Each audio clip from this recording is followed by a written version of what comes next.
Assalamualaikum warahmatullahi wabarakatuh. Saya Fajar Nur Rahman, NPM 1811010151, kelas J semester 6, jurusan Pendidikan Agama Islam, Fakultas Tarbiyah dan Keguruan, Universitas Islam Negeri Raden Lampung.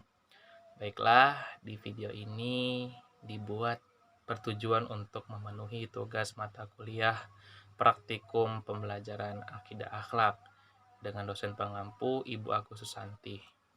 Baiklah, itu saja dari saya. Terima kasih. Wassalamualaikum warahmatullahi wabarakatuh. Selamat menyaksikan. Assalamualaikum warahmatullahi wabarakatuh. Gimana kabar kalian semua? Alhamdulillah baik. Sebelum kita mulai belajar pada hari ini, alhamdulillah kita bersama sholat terlebih dahulu, berdoa, dimulai.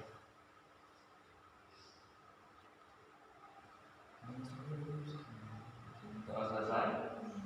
Marilah kita bersama-sama memulai belajar pada hari ini dengan mengucapkan lafaz basmalah. Bismillahirrahmanirrahim. Kali ini saya akan membahas materi yaitu tarjih. Sebenarnya tarjih itu apa sih menurut kalian itu? Ada yang tahu nggak? Belum tahu ya? Baiklah. Jadi ini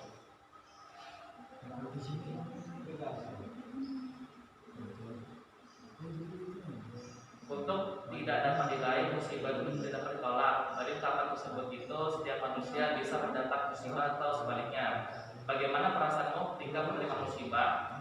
Musibah itu harus disikapi dengan alat terpuji. Sikap yang menunjukkan kualitas iman seorang ketika menerima musibah adalah sabar.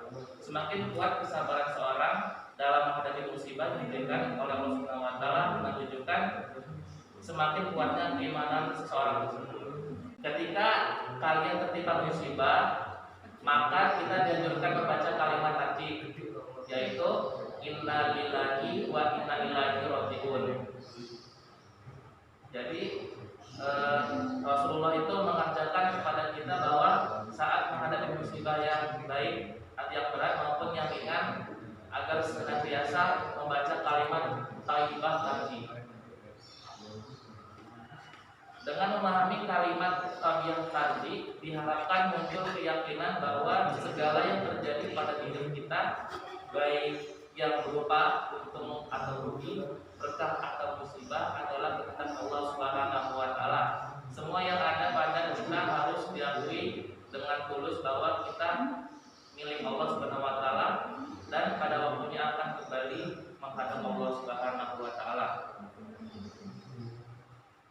Nah, selanjutnya itu terbiasa mengucapkan kata tarjih.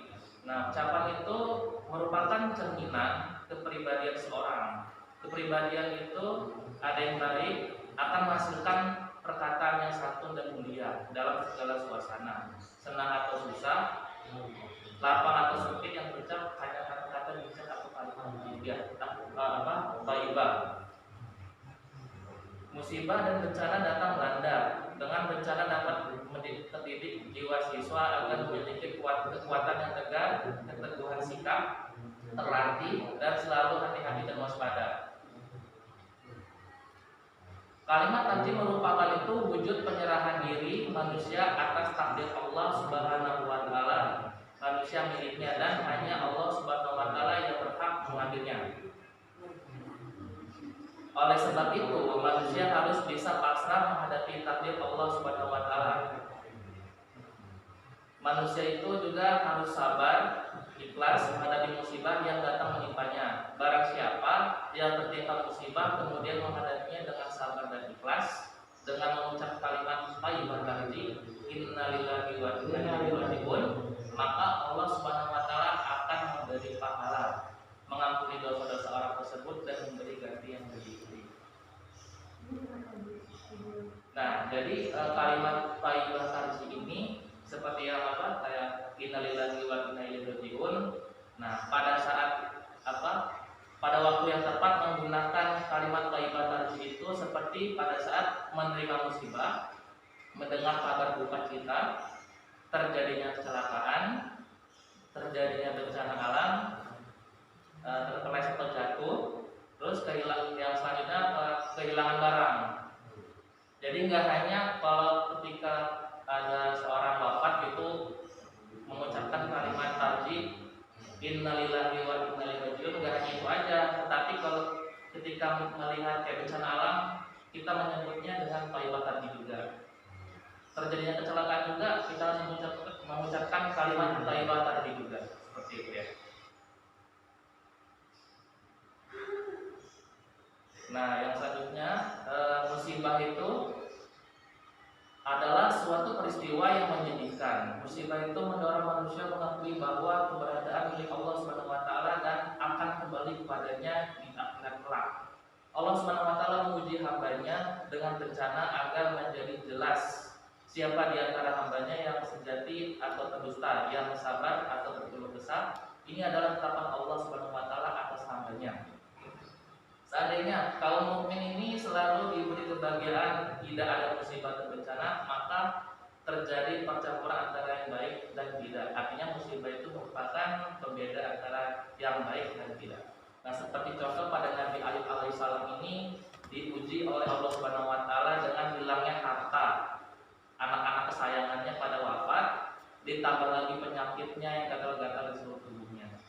Nah, tapi Nabi Ayub ini itu sabar dan ikhlas menghadapi ujian tersebut dan berkeyakinan semua milik Allah Subhanahu wa taala dan akan kembali kepadanya. Dan oleh sebab itu ujian yang diterimanya membuat Nabi Ayub alaihissalam semakin tambah yakin dan kualitas imannya semakin tinggi. Tentu sangat berbeda terhadap cara menyikapi musibah, tergantung pula kualitas keimanan seorang bagi yang orang beriman. Musibah dihadapi dengan sabar ikhlas dan berkeyakinan bahwa segala musibah pasti ada hikmahnya. Meskipun musibah itu terasa berat, sedangkan bagi orang yang beriman, peristiwa yang menimpanya merupakan sesuatu yang menyesalkan dan mendatangkan penderitaan. Nah, selanjutnya itu ada kata sabar. Sabar itu merupakan berasal dari kata sabara, yang artinya menahan dan menghalangi.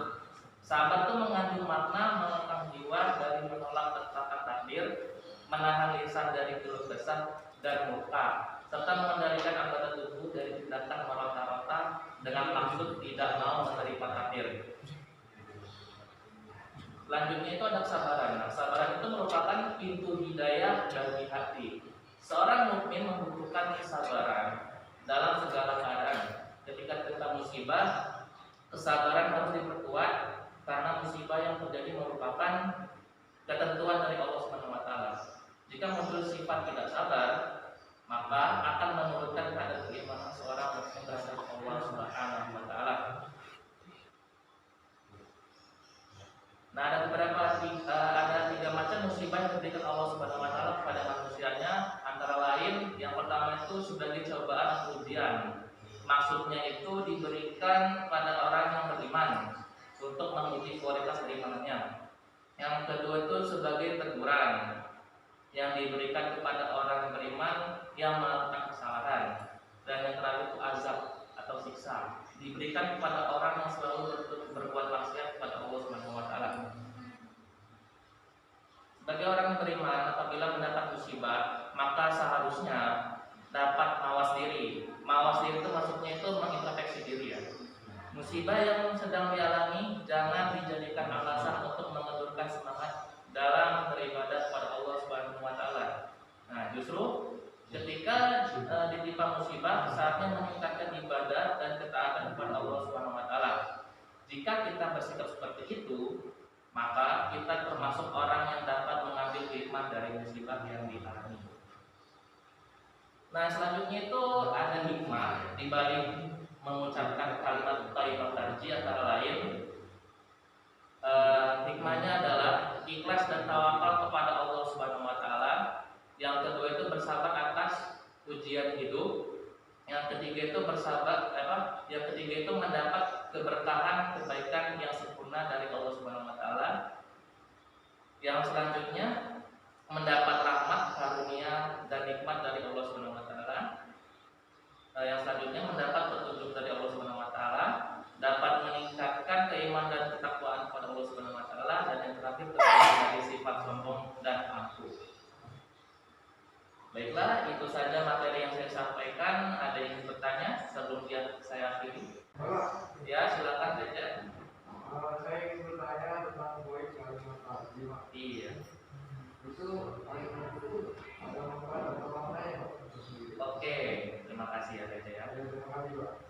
Jadi perlu kita ketahui bahwa manfaat dari kalimat thayyibah tasbih ini yaitu kita dapat mengetahui segala sesuatu hanyalah milik Allah Subhanahu wa taala dan pasti akan kembali kepadanya.